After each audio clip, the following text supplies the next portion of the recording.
ada Arif Rahman Hakim. Yang kedua, Demila Siti Fadilah. Yang ketiga, Jakwan Paris Ramadan. Yang keempat, Julfikri Batubara, yaitu saya sendiri. Yang kelima, Farid Kamaludin. Di sini kami akan sedikit menjelaskan materi tentang memori.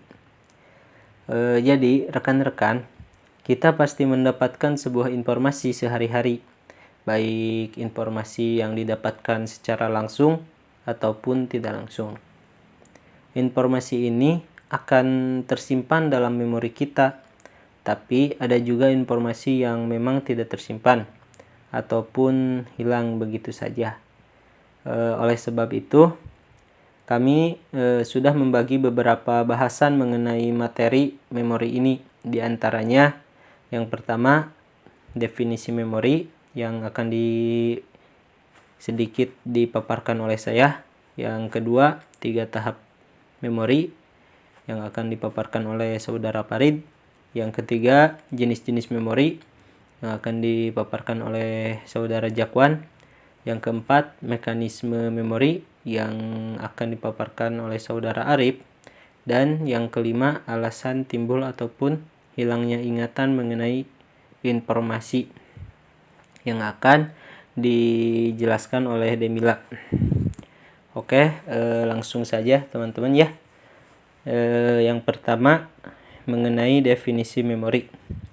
Jadi, memori yaitu sebuah ruang yang terletak pada otak, juga tempat mengingat sebuah informasi, dan informasi ini dapat tersimpan ataupun hilang.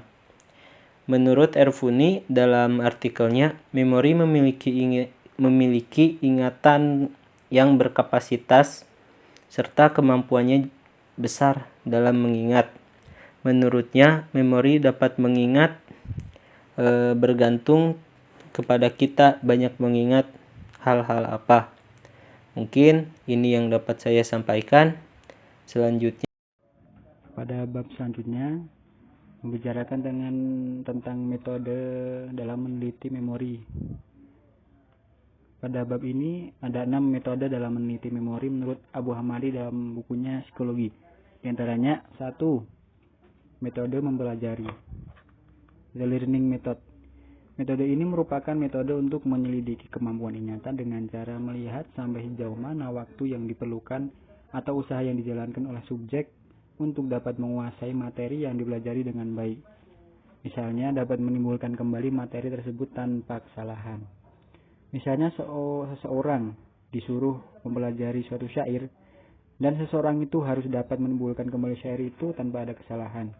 Bila kriteria itu telah dipenuhi, maka diukur waktu yang diperlukan hingga mencapai kriteria tersebut. Ada orang yang cepat, tetapi ada orang yang lambat dalam penguasaan materi itu. Ini berarti bahwa waktu atau usaha yang dibutuhkan oleh subjek berbeda-beda sesuai dengan kemampuannya masing-masing. Yang kedua, metode mempelajari kembali, the relearning method. Metode ini merupakan metode yang berbentuk di mana subjek disuruh mempelajari materi kembali yang pernah dipelajari sampai pada satu kriteria tertentu, seperti pada mempelajari materi tersebut pada pertama kali.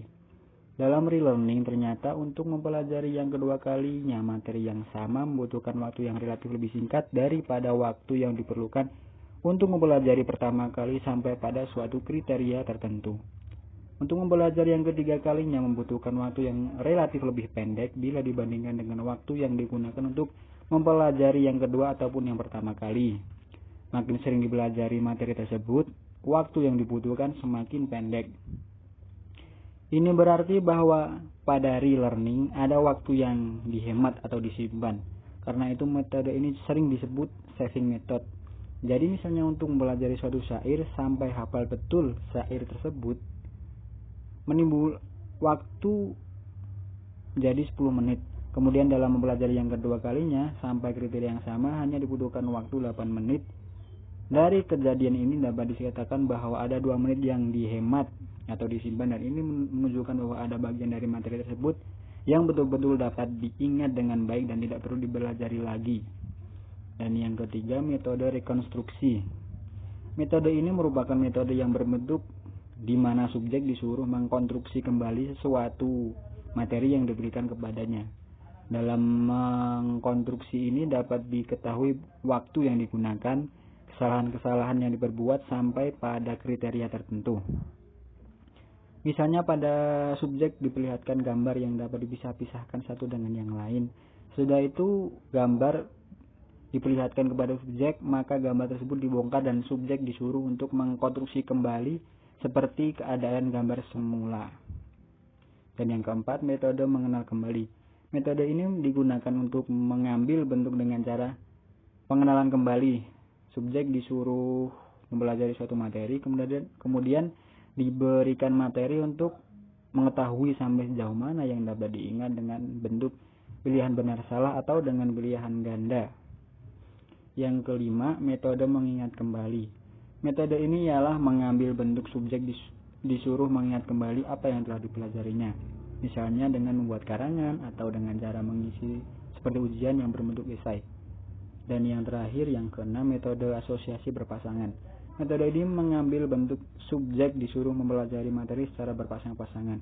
Untuk mengetahui sejauh mana kemampuan dalam mengingat, dalam evaluasi salah satu pasangan digunakan sebagai stimulus dan subjek disuruh menyebutkan atau menimbulkan kembali pasangannya. Bila materi tersebut telah dipelajari atau dihafalkan, maka kemudian diadakan tes untuk melihat kemampuan mengingatnya. Salah satu dari bagian pasangan digunakan sebagai stimulus dan subjek disuruh memberikan pasangannya. Dan dari uraian tentang metode ingatan di atas dapat kita katakan bahwa proses memori atau ingatan dalam perspektif ini sangat mekanis dan berlaku dalam 3 tahap, yaitu mencamkan suatu informasi yang berbentuk suku kata, istilah, konsep, dan pengalaman sehari-hari. Itu yang pertama. Dan yang kedua, mengambil kesan-kesan, dan yang ketiga, mereproduksi kembali isi ingatan. Terdapat 3 macam sistem memori pada manusia, yaitu sensory memory atau memori sensoris. Yang kedua, short term memory atau memori jangka pendek.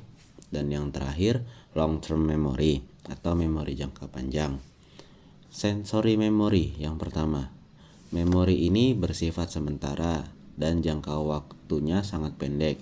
Memori ini dianggap sebagai tempat penyaringan yang nantinya akan diteruskan pada short term memory. Contoh, ketika kita pertama masuk dalam sebuah kelas baru, kita akan berkenalan dengan teman sebaya yang berada dalam kelas tersebut. Akan tetapi kita tidak bisa mengingat kembali nama teman kita dalam satu kelas tersebut dalam waktu yang singkat. Karena banyak nama dan setiap nama memiliki wajah yang berbeda. Memori ini biasanya bertahan dalam waktu sampai 4 detik dan dapat menangkap suatu objek atau 12 icon sampai tak terhingga. Yang kedua, short term memory. Memori ini merupakan tempat kita menyimpan memori jangka pendek yang masuk dalam sensory memory dan diteruskan pada memori ini. Karena memori jangka pendek merupakan terusan dari short memory, maka memori ini berlangsung lebih lama dari sensory memory. Ingatan ini akan berlangsung ketika kita memusatkan pikiran atau perhatian pada suatu objek. Akan tetapi, memori ini terdapat sebagian yang hilang dan sebagian lagi diteruskan pada long term memory. Memori ini biasanya bertahan dalam 15-30 detik dengan 2-7 icon atau objek yang dapat diingat. 3. Long term memory. Memori ini sering disebut dengan memori jangka panjang. Memori ini dapat bertahan dalam waktu yang lama dan bahkan permanen. Biasanya ingatan yang terdapat dalam memori ini sesuatu yang sangat berarti sehingga sulit untuk dilupakan. Ingatan yang masuk dalam memori ini biasanya merupakan kejadian masa lampau atau kenangan pada masa lalu yang sangat berarti. Memori jangka panjang ini dapat hilang ketika seseorang mengalami kerusakan fungsional dari sistem ingatannya yang biasa disebut dengan amnesia. Mekanisme kerja memori. Dalam mekanisme kerja memori ini, saya akan memaparkan dua teori saja. Yang pertama ada teori interferensi. Interferensi ini adalah gangguan. Gangguan ini merujuk kepada gangguan dalam memori manusia. Kajian-kajian tentang interferensi ini dipelopori oleh psikolog asal Jerman, yaitu Bergstrom. Dalam penelitiannya, ia menyebutkan bahwa cara kerja memori manusia ini tak dapat 100% berjalan dengan baik, melainkan ada masanya akan menemui hambatan-hambatan seperti proses mengakses memori itu menjadi lama. Lalu ada penelitian atau eksperimen dari psikolog asal Amerika, William James dan Benton J. Underwood.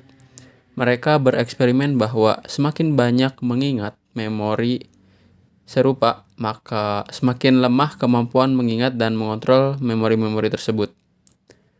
Misalnya, seringkali kita mengingat peristiwa beberapa tahun yang lalu, namun kita lupa peristiwa yang terjadi seminggu lalu.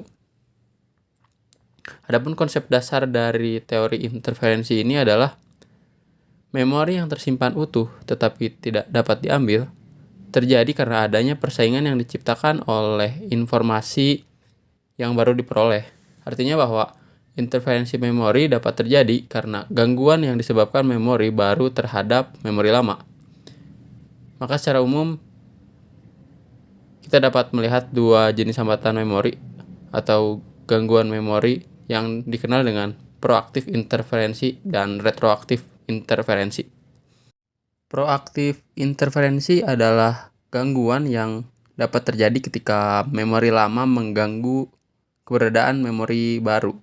Contohnya seperti orang tua yang salah memanggil nama anak bungsunya.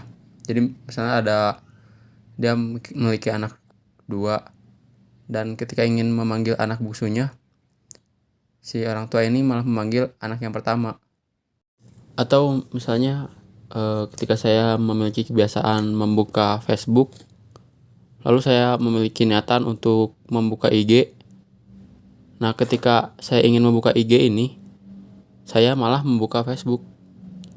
Nah, kemudian ada retroaktif interferensi. Retroaktif interferensi ini adalah gangguan yang dapat terjadi ketika memori baru mengganggu memori lama. Contohnya ketika kita menghafal materi di halaman pertama, kemudian kita hafal, lalu kita lanjutkan ke halaman kedua, dan kemudian kita hafal. Nah, ketika kita hafal halaman kedua, hafalan yang ada di halaman pertama ini, ingatannya menjadi berkurang atau bahkan menjadi menghilang.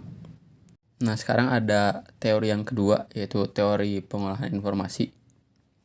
Teori ini membicarakan tentang bagaimana pikiran atau otak manusia dapat mengubah informasi sensorik dari lingkungan melalui indera. Dalam teori ini digambarkan bagaimana informasi dapat diterima kemudian diproses dan disimpan ke dalam otak. Proses informasi masuk awalnya melalui sensory input, kemudian diterima dengan sensory memory.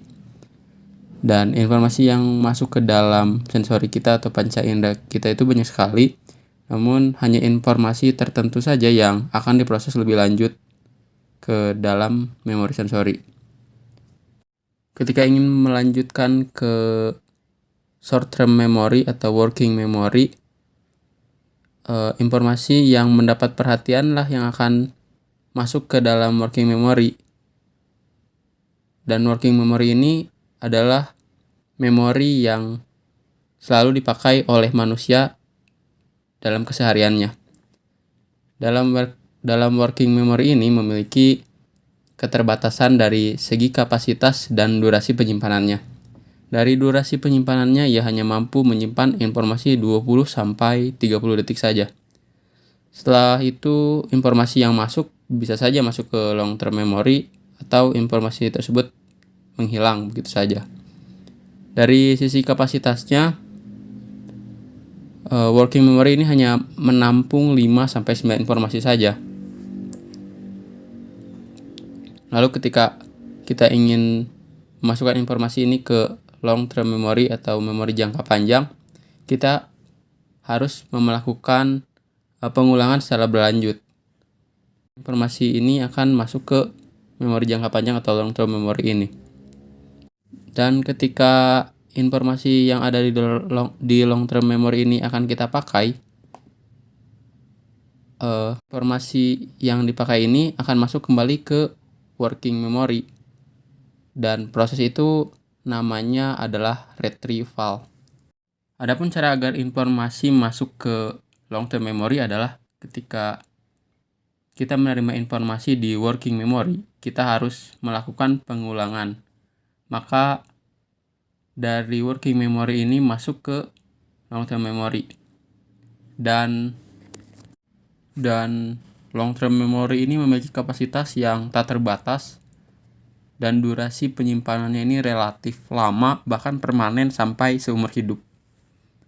Pembahasan selanjutnya yaitu penyebab kita lupa. Kenapa sih kita bisa lupa? Nah, dalam ini akan dijelaskan 3 penyebab kita bisa lupa. Yang ke-1, informasi hanya tersimpan dalam ingatan jangka pendek. Telah dijelaskan di awal bahwasanya ingatan itu ada 2, ingatan jangka panjang dan ingatan jangka pendek. Nah, dalam hal ini kadang-kadang ingatan atau kenangan yang kita simpan di dalam otak itu disimpannya di dalam ingatan jangka pendek. Makanya kita bisa lupa. Contohnya kayak misalnya kita meminta WhatsApp teman, itu kan kadang-kadang disebutkan saja. Nah, 5 detik atau 10 detik kemudian itu kadang-kadang kita melupakannya begitu saja begitu. Nah, yang kedua adanya gangguan ingatan lain. Dalam hal ini juga disebut dengan interferensi. Misalnya dulu waktu kecil kita naik delman, mungkin dulu kita ingat ya lokasinya di mana, naik delmannya sama siapa, lalu kemudian kita memakai baju apa. Nah, 5 tahun atau 6 tahun kemudian kita mungkin hanya mengetahui naik delman saja, tidak secara detail. Kenapa bisa begitu? Karena adanya gangguan ingatan lain. Mungkin kita selama hidup itu ada kenangan yang datang atau informasi yang datang gitu, yang sehingga di dalam otak itu menumpuk dan kemudian lambat laun akan menghilang dengan begitu saja gitu.